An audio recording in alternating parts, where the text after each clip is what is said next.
are here with the Honorable Kiani Conley Wilson. Like, how does that sound? Like, I'm saying the Honorable. It sounds a little strange because typically, I picture Dr. Jackson, like big name. Okay. But I guess I'm getting there. No, so. this is big. This is big. Yeah. You are the youngest sitting Common Council leader in Troy. Yep. Newly appointed. Mm-hmm. You are the community engagement manager here at Collective Effort. Yep. You are an RPI grad. Man, you're doing some amazing things. There's more to this list, but we're gonna get into it'll get too long right now. The list is super long, but you're here on the show. How are you feeling today? I'm feeling great. I'm so excited to be here and very excited to chat. Good. Well, I'm glad that you came. I am excited because we work with you on a day basis, and you've just been newly appointed, but I still feel like your like name is like, it should be popping up in a lot more circles. Or maybe it is, and I'm just like unaware. But like, I feel like you're one of those people we have to shine a light on. We got some special new lights in the back. We're like trying to like step this thing. Like every show, you're gonna see like a dramatic difference in like quality, but also like the types of questions, the types of people we're gonna bring in, and really just trying to highlight people who are really doing something. Yeah, absolutely. My girl. So my first question, why? Why did you run? What was it that was in you to say, you know what, I want to be a Common Council leader. I'm young, but like I see something that this is right up my alley. What was that? Yeah, so I had been organizing a leader in Troy DSA for the past 2 years, and when you're coming around, the election season, we're like, okay, who's gonna run? What's gonna happen? And every year we have this conversation and no one steps up. And I realized, wait, all right, so I got the support system. We're all really great organizers. We can figure this out. I know how to talk to people and engage with people, so why not try it out? Why not see what we can do? Troy DSA, what is that? Troy DSA, it's the Troy Democratic Socialists of America. Okay. So they're part of a larger national network of organizations that really work for democratic socialism. And Troy DSA is the Troy chapter. And at the point, we hadn't really gotten into electoral politics. We were doing more like housing stuff and police accountability things, all that kind of stuff. So we kind of stepped into electoral politics with my campaign. Wow. So it sounds like like a training ground for like future, button pushers. Yeah, I would like to say. Yeah, I like it. All right. Well, shout out to DSA because I think you got a good one. And so like, was there a specific moment like you were like, oh yeah, is there a certain like issue that you was like kept popping up? Because I find it often that as politicians, you're like, this is something that is just outrageously being ignored.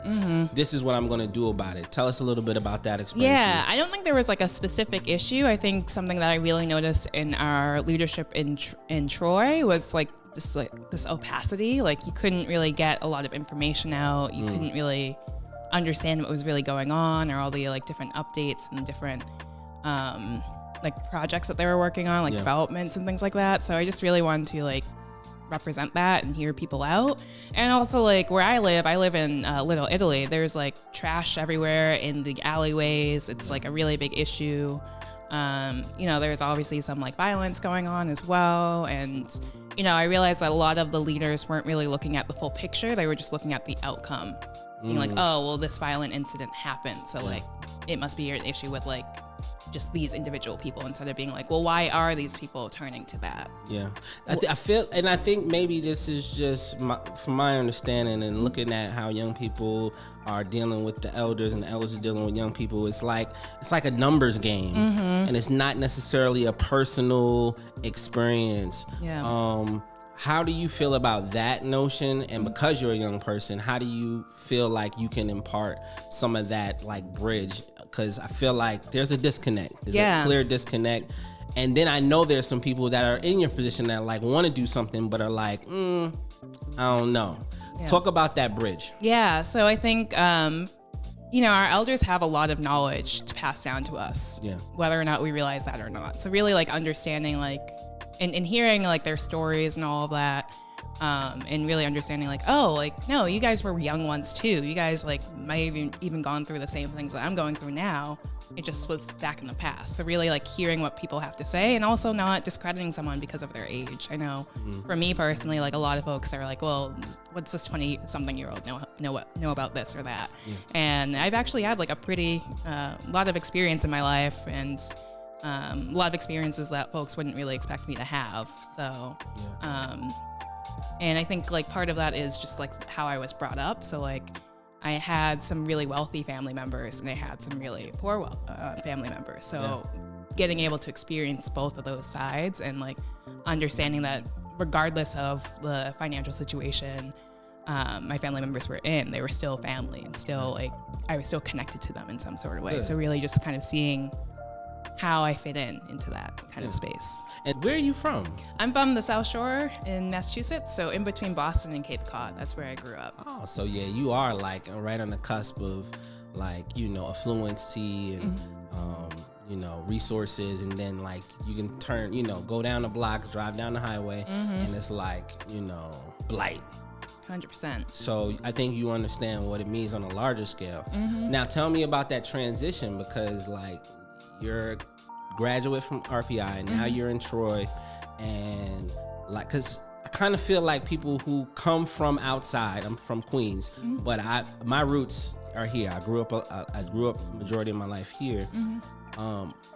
We don't take enough stake, even if we're outside people. What do you think about that, and how do you encourage people to get involved in that way? Yeah, I mean, so I first came to Troy in 2012. Yeah. For a trip to visit RPI. Yeah. And I thought RPI was awesome. I had a very skewed kind of experience of what RPI was. And decided to. Oh, do you want me to go in? No. Okay. We'll get to RPI in a second. Yes. But you. Yeah. So I I kind of fell in love with Troy during my time at RPI, and right after I graduated, I kind of didn't think I was going to come back ever. And a couple weeks later, I was like, wow, I do miss Troy. Like I don't miss RPI, but I miss Troy and that like kind of energy there. And I found Troy to kind of be my home. Yeah. So I think that's why some people might think I'm from Troy, because like I just hold it so close to my heart. You're invested. Yeah, exactly. You have to be. And I think that's important. If you're trying to go out for office, is like be really, really intentional about your experience. Take your outside experience, but bring it here. Yeah. And which is, I think, all we're trying to do with even just this podcast, even with collective effort in general, is like making home where you're at. Exactly. And being absolutely unapologetic about the things you intend to do for you and the people around you. And you do that. Like, so like, what are some of the issues that you might be going through right now? Because you're a new member. Obviously, you're the only Dem in office in a seat at the Council of Troy. There's 7 districts. So there's 6 districts. 6 districts. 7 council seats. Okay. The 7th council seat is the president. They're on a 4-year term instead of a 2-year term. And right now, the breakdown of the council, it's 4 Republicans, conservatives, and then 3 Democrats. And I believe I'm the only one that has a working families party. Okay. So you're like representing a lot. You got a lot on your shoulders. Yeah, I'm also the only person of color on the council too. So I think that also skews things a little bit. Like I think my experience is a little bit different than some of my other colleagues. Like I think I'm the only one that rents. So like, I think that's, there's a little bit of a different kind of experience that I have. But you bring perspective. Exactly. So that means that a lot of people should be pulling for you, because there's a lot of renters out there. There's a lot of working families out there. How are you maintaining the relationship between the constituency and the, sitting members? Yeah, How are you doing that? I definitely get to talk to a lot of folks that have supported me. Like a lot of folks have even just stepped up and come to meetings and just spoken on the issues that they're concerned about. So that's been really moving. And just hearing some folks like even mention me in their dialogue to the council can be really empowering. I have like meetings where we talk about what's next for my term in office, and just kind of getting out there, getting involved in different events and all that. Like I did the MLK day at the sanctuary, and that was like really empowering, really awesome to see all these different Black leaders and all that. So when they step into you now, what's the conversations we're having? What do we expect for Kiani going forward? Because you got a lot on your plate, but you also you're representing, unfortunately, as being the only Black face in the office. What does that look like for you, and how are you managing that? Yeah, so definitely I have some different perspectives and understandings of, like systematic racism, for example. I feel like, unless you really have dedicated a lot of time to understanding that, it's really hard to understand that if you haven't personally experienced that. So, I'm trying to get folks to really understand, like, no, it's not just they don't want to work hard or whatever it is. It's that they're working really hard, but the system isn't built for our success, We're set up for burnout. Yeah, 100%. I'm encouraged to see a person of your age, because it's going to be a daunting task, but you're young, you're youthful, you're energetic. Yep. Working with you here, I see you have the skill sets, and so like I want everybody to know that she's got the skills. Yep. And now it's just a matter of them giving you the opportunities and the resources to make it really, really happen. So I'm super, super proud with you I'm proud of you for stepping into that. Absolutely. Yeah. And I think, something that like I think I've been really focusing on, especially since the campaign, was really setting aside time every day for myself just to chill, unwind, all that, because that makes a huge difference. Like if I don't do it, then the next day I'm like, what am I doing? Yeah. So, I think self-care, we don't talk about that a lot, like in like organizing activist culture and in like Black culture. So, really bringing that to light and being like, no, like I am a person, like I still need like time outside of work and life and all of that to just like. Good. Well, I you look good. Skin looks great. Your hair is popping. So that means you're doing well. Okay. Exactly. All right. That's what I'm talking about. So my next flip, we're going to flip, because I think to just label you as a common counsel, which is a lot, which is big. You're also other things. Yeah. So 100%. You've been newly appointed. We needed some awesomeness in this office. Yes. And you have been renting space here at the Collective Effort space, Do Something space. And we was like, well, we need somebody who has communication skills, who has community ties. So you stepping into this community engagement manager position, because it's not just a specialty, it's a management skill. You have clout right off the rip. Tell us about that experience. How has it been going for you so far? And you don't have to be nice because I'm a partner, but you can like be honest. Yes, no, I really love working here. I think I don't know, I always if I don't come into the office for like a week, I'm like, what am I doing with my life? I miss the boys, all that. I know. Yeah, you got this is my sentimental face. And I really love the work that I do. I really like working with like people. I've been doing a lot of like event planning and like organizing some of our processes and all of that. And that's, I like to geek out over that kind of stuff. Yeah. Getting ready for a retreat, which is like really exciting, Yo, and some other stuff. Let me impart this, because every time they come in, they're like deep diving into something so like metaphysical, but it's us, it's our stuff. I'll be like, wow, this is so like awesome that like we're like important to other people, and which is why it was important to bring you in, because organically you were here just getting it in on your own and watching you through your campaign, beating the path, and it was like, oh, she can definitely be up, and we gotta pay her though. We can't just be bringing her in here for free. And so I appreciate that. So what are we looking forward to? Because now that you're engaging and the community has addressed some needs, what are we doing for Collective Effort in that regard? Yeah, so we're gonna have a whole slew of events throughout the year. So, everything from Mixmas to like games night. So, don't forget Mixmas happens every year. We can't forget it. Yes. We might have a couple of new events coming up too. What we got? You could tell them maybe one or two things. Don't tell them everything. Yes. So we might have a block party. Cookout. Okay, all right, little cookout. All right. It's cold as hell right now. Yeah, not right now, over the summer, because Because I can't do. No. I know we ain't gonna be out there like that now. The river's frozen. We can't be out there. You're gonna have to put these cameras on tripods because I'm not gonna be outside in this weather with no barbecue. But what else we got going on? And then we also got. Sorry, I'm trying to think of like the most fun one. Ooh.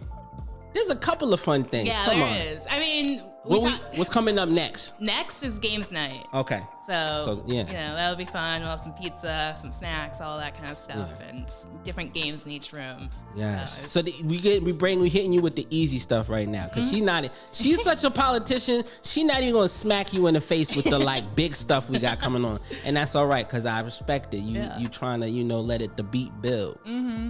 So y'all better come to our game nights. I'm serious. I'm serious about my Uno. Yes. I'm serious about my spades. Spades tournament coming up too as well. Yes. But yeah. So I'm glad you came on this show. Is there anything else? How can your constituents get in touch with you? How can they support? Mm-hmm. How do we stand behind you on all the things that you got going on? Yeah. So best way to get in touch with me is email Kiani@troynewyork.gov. Okay. Really easy to remember. Say it again, because Kiani, Kiani @troynewyork.gov. Don't be texting her. Yeah.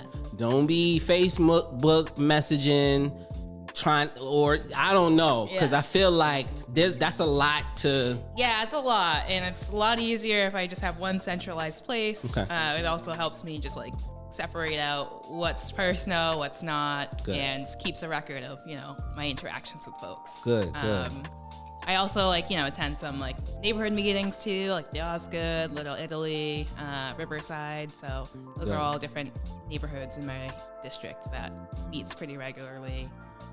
If you want to like donate or get involved, like volunteer and stuff, you can check out my website, Kiani4Troy.com. Yes. And there's like, donate link. There's a get involved link. So, or just reach out and be like, hey, Kiani, I heard your stuff. I want to get involved. So. Okay. So not just for Troy, but like for the, the district, not just for the district, but for all of Troy. Yeah. And even if you don't live in Troy, if you want to get involved, help out, that's totally fine. Beautiful.